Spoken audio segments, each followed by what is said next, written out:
السلام علیکم ورحمۃ اللہ وبرکاتہ۔ تو کیسے ہیں آپ سب؟ آئی ہوپ آپ سب اچھے ہوں گے۔ تو گائز، جیسے کہ رمضان کا مہینہ چل رہا ہے، تو رمضان کے مہینے میں شیطان قید ہو جاتا ہے۔ جیسے رمضان کے مہینے میں شیطان قید ہو جاتا ہے، پھر گناہ کیوں ہوتے ہیں؟ تو سلمان اظہری صاحب نے جو بیان کیا ہے وہ اسی کے اوپر ہے کہ جب شیطان قید ہو جاتا ہے تو انسان سے گناہ کیوں ہوتے ہیں۔ تو گائز، اس بیان کو آپ پورا سنیں، اور پورا سننے کے بعد میں ہم کو بتائیں کہ آپ کو ویڈیو کیسی لگی، اور ویڈیو اچھی لگے تو ہمارے چینل کو سبسکرائب اور ویڈیو کو لائک اور شیئر ضرور کر دینا۔ تو گائز، پہلے آپ یہ بیان پورا سنیں اور بیان کو پورا سن کر جائیں۔ تو چلیے سٹارٹ کرتے ہیں۔ ایک سوال میں آپ سے پوچھتا ہوں، آج رمضان میں یہ بہت ضروری ہے، کیونکہ رمضان ہونے کے بعد بھی سب کو پتا ہے کہ چاند دکھتے ہی اللہ شیطانوں کو قید کر لیتا ہے، یہ سب کو پتا ہے۔ حدیث پاک میں بھی سرکش جنات اور شیطان دونوں قید ہو جاتے ہیں، ان کو قید کر دیا جاتا ہے، جب تک چاند نہیں دکھے گا یہ نہیں آئیں گے۔ لیکن جو 11 مہینے ہم بلیم ڈالتے تھے شیطان پر کہ ہم سے برائیاں ہو گئی، گناہ ہو گئی، کیوں؟ ارے شیطان ایسا کرا دیا، شیطان ویسا کرا دیا۔ اب رمضان میں کون کرا رہا ہے؟ شیطان تو ہے نہیں، پھر فجر میں سوتا کیوں ہے؟ بغیر نماز پڑھے ٹانگ پھیلائے ویسی نماز قضا کر رہے۔ کون سا شیطان تمہیں سلایا؟ ابھی تو شیطان ہے نہیں۔ ابھی بھی بہت سارے لوگ چوری کا کھانا نہیں چھوڑتے، بہت سارے لوگ جھوٹ، دغا، غیبت یہ رمضان میں بھی نہیں چھوڑتے ہیں۔ تو یہ ان کو کون سا شیطان کروا رہا ہے؟ کون سا شیطان یہ برائیاں کرواتا ہے؟ اس کے جواب کے لیے ایک چیز سمجھنا ضروری ہے۔ یہ بات تو مشہور ہے کہ ساری برائیاں شیطان کرواتا ہے، ابلیس کرواتا ہے نا؟ لیکن آپ کو وہ واقعہ معلوم ہے جب آدم علیہ السلام کو اللہ تعالیٰ نے پیدا کیا اور سارے فرشتوں سے کہا کہ سجدہ کرو، کل ہی کی تفسیر میں نے عرض کیا، اس میں ابلیس بھی تھا۔ ابلیس بھی اس وقت بہکا ہوا نہیں تھا، گمراہ نہیں تھا، وہ اچھا تھا۔ ابلیس تو بہت عبادت کرنے والا تھا اللہ تعالیٰ کو، تو اس نے اللہ کے حکم کو ٹال کر آدم کو سجدہ نہیں کیا، غرور میں کھڑا رہا، نافرمانی کیا۔ تو اب میں یہ سوال کرتا ہوں کہ ہر ایک کو گمراہ کرنے والا شیطان ہے، تو شیطان کو کس نے گمراہ کیا تھا؟ اس کو کس نے روکا سجدہ مت کرنا آدم کو؟ کوئی ہے بہکانے والا؟ ارے وہ تو پہلا ابلیس ہے، اس سے پہلے تو کوئی ابلیس تھا ہی نہیں، اس سے پہلے تو کوئی شیطان تھا ہی نہیں۔ شیطان کو کس نے روکا کہ تو بڑا ہے، تو بلند ذات والا ہے، آدم مٹی سے بنا ہے؟ یہ خیال کس نے ڈالا؟ کون سا شیطان تھا اس سے پہلے؟ یہی بات سمجھنے کی ہے۔ مفسرین نے فرمایا ابلیس کو جس چیز نے سجدہ کرنے سے روکا وہ نفس امارہ ہے، وہ نفس ہے جو آج بھی تمہارے ساتھ ہے۔ ہاں، شیطان تو قید ہو جاتا ہے رمضان کے شروع ہوتے ہی، لیکن نفس تو ساتھ میں رہتا ہے۔ اب پتا چلا کہ رمضان میں جو کچھ بھی غلطیاں یا کوتاہیاں یا گناہ کچھ لوگوں سے سرزد ہوتے ہیں تو یہ نفس کے پجاری ہیں، نفس ان کے ساتھ ہے، یہ نفس کی غلامی میں آ گئے اور نفس کے شکار ہو گئے۔ اسی لیے قرآن میں اللہ تعالیٰ نے اپنے رسول سے بھی یہ فرمایا، اَرَأَيْتَ مَنِ اتَّخَذَ إِلَٰهَهُ هَوَاهُ أَفَأَنْتَ تَكُونُ عَلَيْهِ وَكِيلًا؟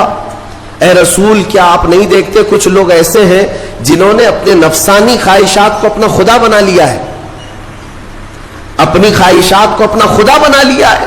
اے رسول، کیا آپ ایسوں کی سفارش کریں گے، ایسے لوگوں کی وکالت کریں گے؟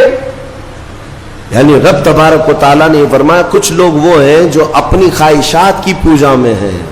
کیا مطلب خواہشات کی پوجا؟ کیا مطلب ہے اپنے خواہشات کے پیچھے چلنا؟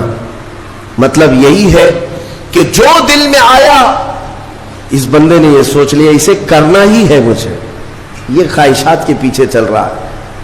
ہاں، تمہیں آرام کی فکر ہوئی، تم نے خدا کے فرمان کو ٹال دیا لیکن اپنی نفس کی سن لیا۔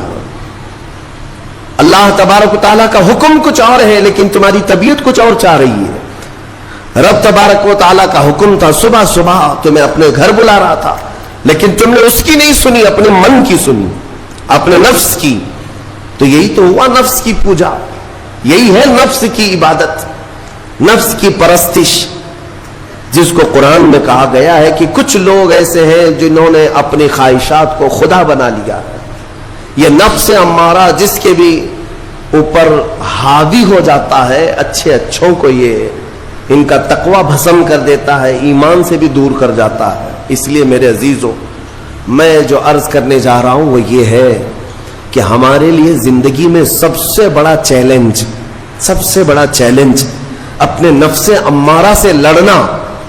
آپ کو پتا ہے رسول پاک صلی اللہ تعالی علیہ وسلم ایک جہاد سے جب واپس مدینے تشریف لا رہے تھے, وہ جہاد بہت سخت تھا, صحابہ زخمی تھے, بہت گھماسان کی لڑائی ہوئی تھی, لیکن جب واپس مدینے آ رہے تھے تو میرے آقا نے ایک جملہ فرمایا تھا, رجعنا من الجہاد الاصغر الى الجہاد الاکبر. اے میرے صحابہ, ہم چھوٹے جہاد سے بڑے جہاد کی طرف جا رہے ہیں.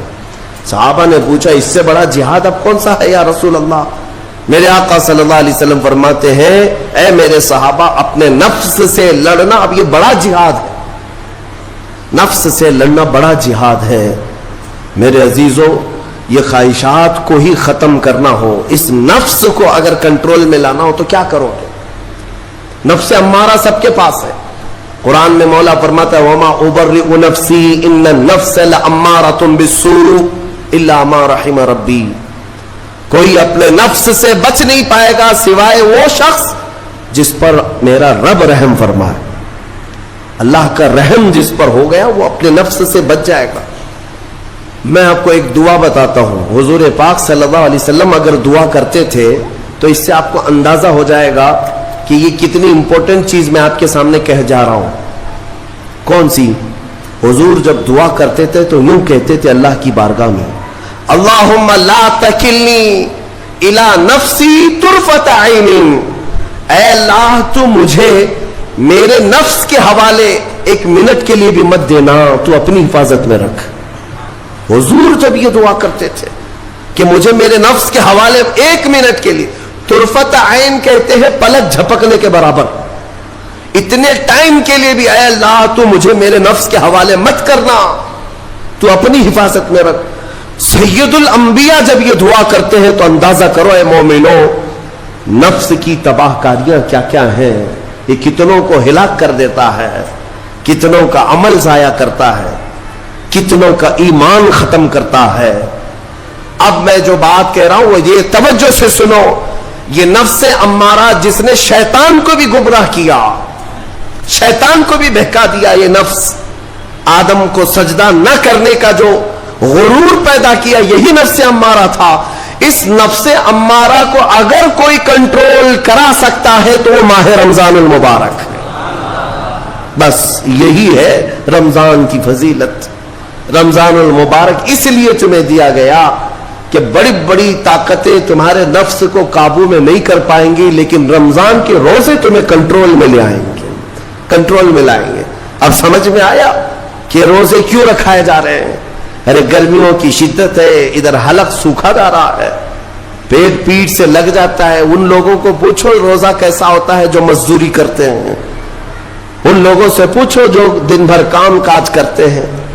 میرے عزیزوں, روزے رکھنے کے بعد کیا رب تبارک و تعالی کسی کو اس کی طاقت سے زیادہ تکلیف دینا چاہتا ہے؟ نہیں میرے عزیزوں, وہ رحمان ہے. اس نے جب تمہیں ماں کے پیٹ میں 9 مہینے رزق دیا تو کیا کائنات میں نہیں دیتا؟ تمہیں ماں کے پیٹ میں بھی رزق دیتا رہا. تم جب دنیا میں آئے تمہارے ماں کے سینے میں خون سے دودھ کس نے بنایا؟ تمہاری رزق کا انتظام کرنے والا وہ خدا. اگر تمہیں حکم دیتا ہے کہ صبح سے لے کر شام تک بھوکے رہو تو یہ اس کا ظلم نہیں بلکہ یہ عین کرم ہے. اللہ تبارک و تعالیٰ کا رحم ہے تم پر کہ وہ مولا ہماری اصلاح چاہتا ہے کہ ہمارے اندر تقوی آ جائے, جسم میں بھی اور روح میں بھی. اب ایک اور بات میں آپ کو بتا دوں, میں نے ایک بات پڑھی تھی نفس کے متعلق. یہ نفس امارہ اسی لیے امام غزالی رحمۃ اللہ تعالی علیہ نے فرمایا اللہ کی جو مخلوق ہے وہ 3 طرح کی ہے، ایک فرشتے، دوسرے انسان، تیسرے جانور۔ یہ 3 الگ الگ قسم کی مخلوق ہیں، کیونکہ اللہ تعالیٰ نے تینوں کو جو چیزیں دی ہیں ان میں فرق ہے۔ فرشتوں کو اللہ نے عقل دیا ہے، نفس نہیں ہے۔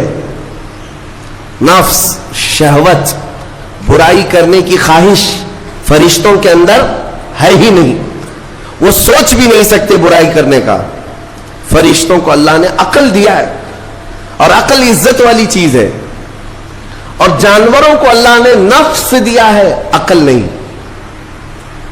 عقل والے نہیں ہیں جانور، عقل والے نہیں، لیکن نفس ہے، شہوت ہے، شہوت بھی ہے، نفس بھی۔ لیکن انسان ایک ایسی مخلوق ہے جسے اللہ نے عقل بھی دیا ہے، نفس بھی دیا ہے۔ مطلب یہ ہے کہ تمہیں اللہ نے ایک چیز فرشتوں والی دی ہے، ایک چیز جانوروں والی بھی دی ہے، دونوں تمہارے اندر ہے، عقل بھی ہے، نفس بھی ہے۔ لیکن امام غزالی فرماتے ہیں توجہ، جو بندہ نفس ہونے کے باوجود گناہوں سے اپنے آپ کو بچا لیا، وہ بندہ فرشتوں سے بھی افضل ہے۔ کیوں؟ فرشتے اس لیے بچے ہوئے ہیں کہ ان کے پاس نفس ہے ہی نہیں، اور تم بچ رہے ہو تو کمال کی بات ہے، نفس ہوتے ہوئے بھی گناہ سے بچ گیا تو اس انسان کا مقام فرشتوں سے بھی اعلیٰ ہے۔ لیکن ساتھ ہی امام غزالی یہ بھی فرماتے ہیں عقل ہونے کے باوجود اگر گناہوں سے نہیں بچتا